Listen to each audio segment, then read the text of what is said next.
Hai Sobat Pencinta Catur, terima kasih sudah klik video ini. Di video kali ini kita akan bahas dari permainan di turnamen catur Norway Chess 2024, turnamen terupdate yang diikuti oleh 6 pecatur top dunia secara undangan.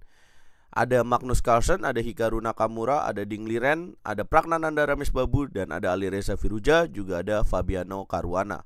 Teman-teman, kita akan bahas dari game babak kedua tadi malam, teman-teman, antara Magnus Carlsen melawan Hikaru Nakamura. Nah, dari babak catur klasik mereka berhasil sama kuat ya, hasilnya remis. Dan ini menariknya dari Norway Chess. Jadi setiap hasil dari babak catur klasik remis, mereka akan langsung main.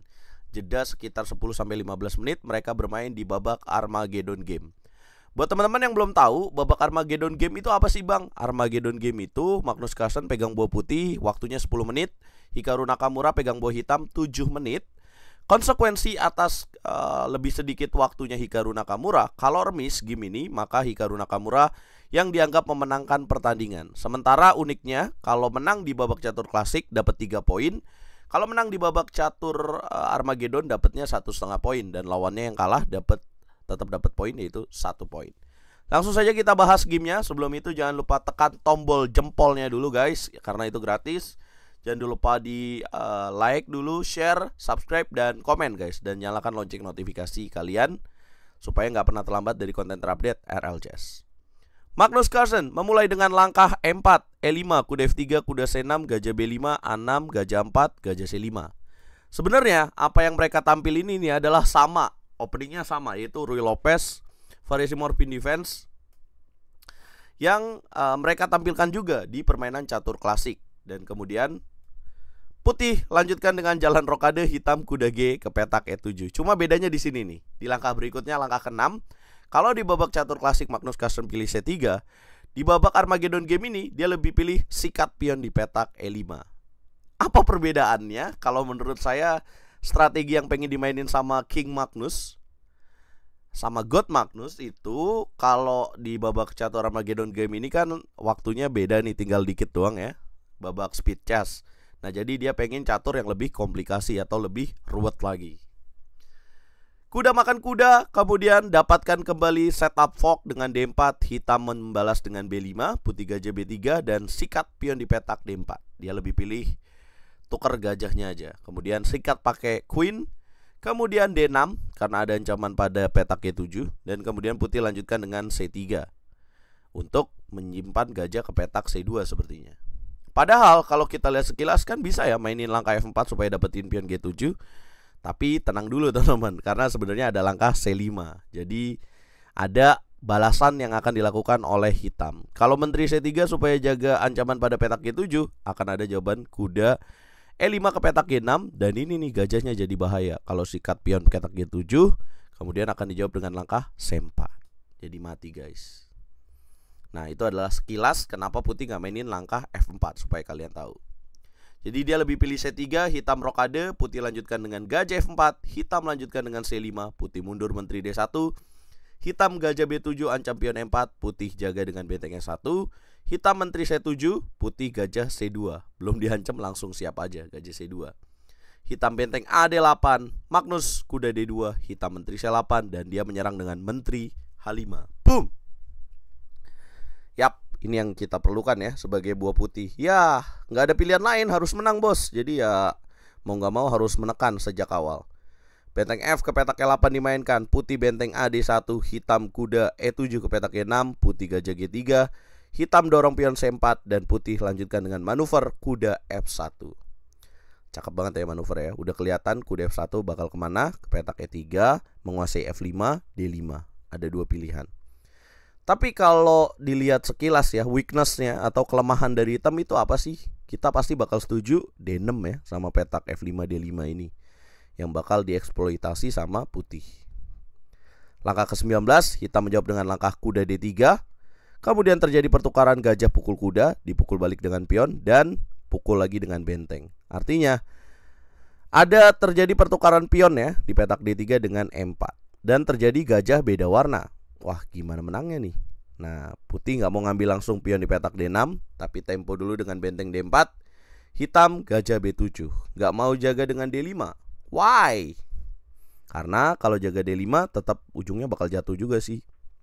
Dengan menteri D1 nanti bisa F3 dan kuda ke petak E3.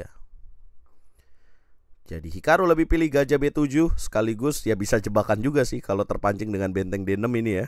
Ini ada jebakan apa tuh? Ada jebakan menteri ke petak C6 atau gajah G2 dulu lah. Yang kalau dimakan ya nanti dapat lagi menteri C6. Ya. Oh ya, sama juga sebenarnya kenapa putih nggak langsung benteng D6 karena ada gajah G2 tadi dan skak menteri C6. Jadi itu adalah kenapa benteng D4 dulu. Kemudian menteri D1 supaya nggak kena gajah G2, supaya bisa jaga D6 dan Hikaru membiarkan putih mengambil pion di petak D6. Kalau menurut saya kenapa Hikaru nggak mainin langkah D5 karena nggak pengen gajahnya jadi pasif. Percuma gue pionnya sama tapi gajah gue pasif nih. Jadi lebih baik ya udahlah gue H6 aja, yang penting gajah gue tetap aktif. Tapi sepertinya itu bukan pilihan yang tepat karena putih jadi unggul 1 pion dan lebih aktif lagi. Kemudian lanjutkan dengan kuda E3, hitam menteri A8, putih centralization dengan menteri D4, menteri C6 ancam skakmat, tutup dengan F3 langsung, menteri E6, B3.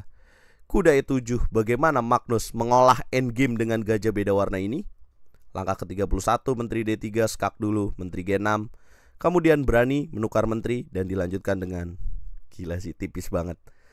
Ya, hitam coba menukar kuda, kali ini ditolak karena kalau ditukar kudanya pasti bakal lebih besar potensi remisnya.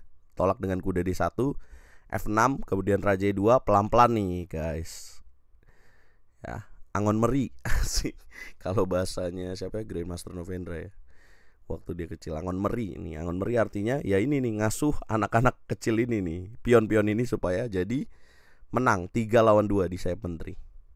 Saya ambil kutipan dari dia waktu kecil. Kemarin waktu di Vietnam ada throwback dikit ya, atau nginget masa kecil. Raja C5, raja D7, kemudian kuda E3, H5, kemudian C4, makan lagi dengan pion G5 dan kemudian raja B6 masuk. Nah ini yang penting ya untuk diketahui.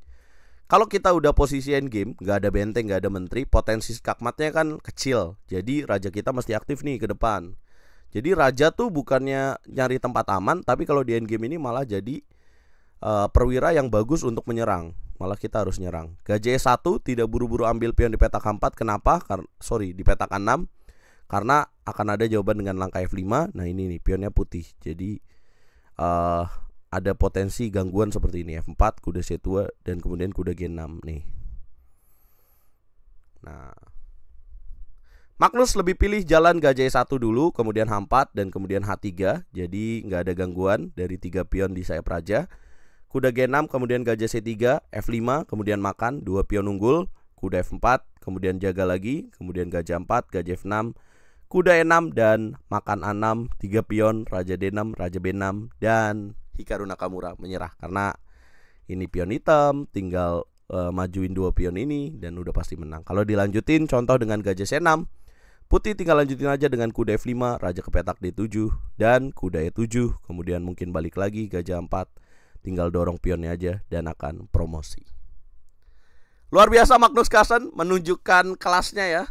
Di babak catur klasik mungkin nggak menang dari 13 game di Norway Chess, tapi lagi-lagi dia menunjukkan konsistensinya bahwa dia masih lebih baik dari 2 game ini dari Ding Liren dan Hikaru Nakamura.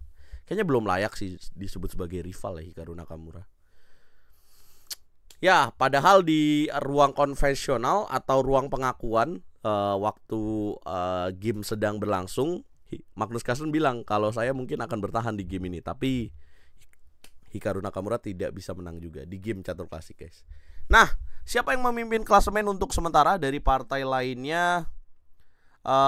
Harus Armageddon game juga di babak kedua. Ali Reza menang atas Caruana dan Ding Liren menang atas Pragnananda Ramesh Babu. Gokil. Dan ini adalah pimpinan klasemen sementara ya. Teman-teman jangan lupa juga kalau misalkan infonya ya, Norway Chess itu bukan hanya kategori terbuka aja atau open ya, tapi juga ada kategori wanita juga. Dimana dari 2 game yang udah berlangsung, mana nih, ini kayaknya lambat ya.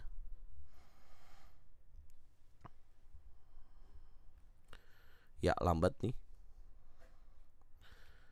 Ya aku bacain aja ya. Kira-kira siapa yang memimpin kategori terbukanya?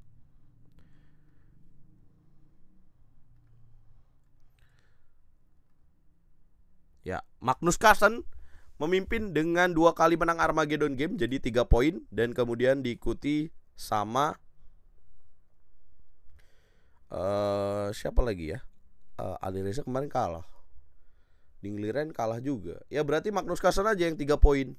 Yang 2,5 poin itu yang kalah kemarin, yaitu Pragnananda, kemudian Fabiano Caruana, dan Hikaru Nakamura. Yang sama juga ya, 2,5 poin juga Alireza, Dingliren, dan juga yang kemarin menang ya, ada